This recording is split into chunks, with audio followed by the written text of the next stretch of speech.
Pada suatu hari, ada seorang gadis kecil bertudung merah membawa makanan untuk neneknya. Ia sangat suka tudung itu, sehingga ia dijuluki si kecil tudung merah. La la la la la la la la la la la.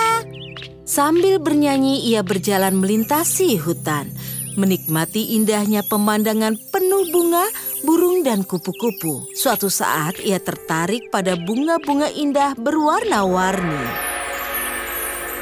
Ia berpikir, nenekku akan senang bila aku menambahkan bunga-bunga indah itu dengan anggur, kue, dan roti ini. Tapi ibu berpesan aku harus langsung ke rumah nenek. Jangan berhenti atau bicara pada orang asing. Memetik bunga hanya sebentar saja. Mengabaikan pesan ibunya, ia keluar dari jalan setapak dan mulai mengumpulkan bunga.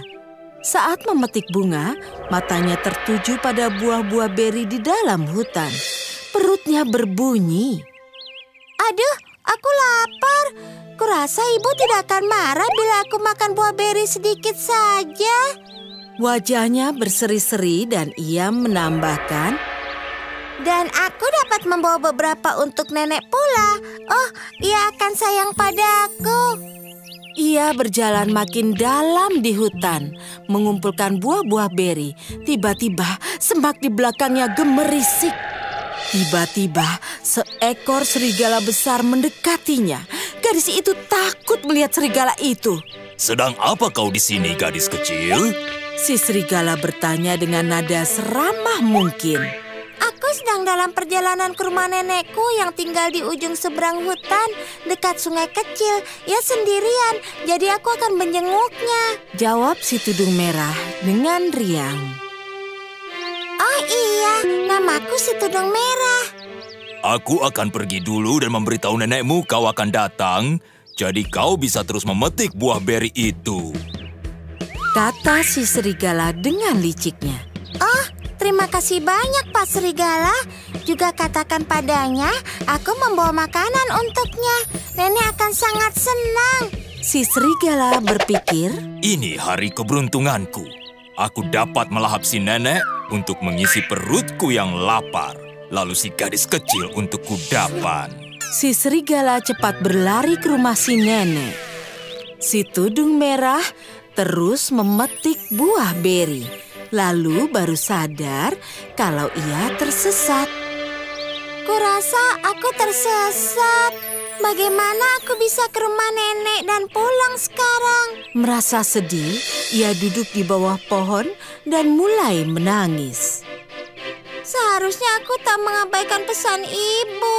Saat ia menangis, seorang pemburu yang sedang lewat mendengar tangisannya, mengikuti suara itu dan menemukannya. Sedang apa kau di luar sini, nak? Aku hendak menemui nenekku yang tinggal di ujung hutan dekat sungai, tapi aku tersesat. Hutan ini tempat berbahaya. Ada beberapa hewan buas juga. Mari biar ku antar kau ke rumah nenekmu dengan aman. Hewan buas? Tapi ada yang kelihatannya baik. Aku bertemu dia, Pak Serigala. Si serigala licik dan jahat, aku sudah memburunya sejak lama. Ia pergi untuk memberitahu nenekku bahwa aku datang membawa makanan untuknya dan aku akan segera tiba. Wah, nak, kita harus cepat-cepat ke rumah nenekmu. Ia mungkin dalam bahaya. Si tudung merah baru menyadari kesalahannya. Bicara dengan si serigala jahat. Ia berjalan cepat-cepat bersama si pemburu karena ia amat khawatir akan keselamatan neneknya. Segera saja mereka tiba di rumah sang nenek. Ia mengetuk pintu dan mendengar suara dari dalam. Siapa itu? Ini aku, si tudung merah, nenek. Aku datang membawakan makanan untukmu. Oh, masuklah sayang. Pintunya terbuka. Si pemburu berkata, kau masuklah dan temui nenekmu. Aku akan menjaga rumahmu dan si serigala itu. Ia memasuki rumah itu dan melihat si nenek di tempat tidur. Tapi itu ternyata si serigala yang sudah menelan nenek, menyamar menjadi nenek dan berbaring di lantai.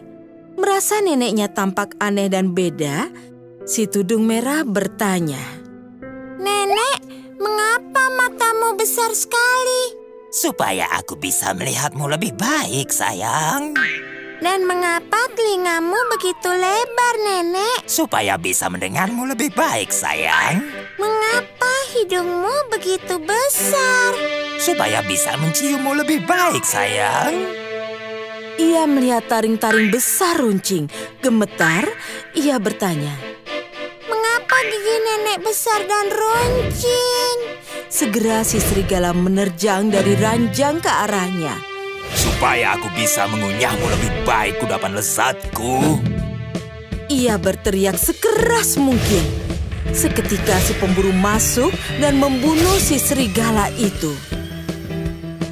Ia lalu membelah perut si serigala dan menyelamatkan sang nenek. Si tudung merah senang sekali melihat neneknya kembali. Mereka berdua saling berpelukan. Lalu ia menoleh ke arah si pemburu dan berkata, Terima kasih banyak, Paman. Ikutlah pesta bersama kami. Pesta? Wow. Ya, aku mau. Ya, aku mau. Mereka semua tertawa dan menikmati kue, roti, buah beri, dan anggur bersama-sama.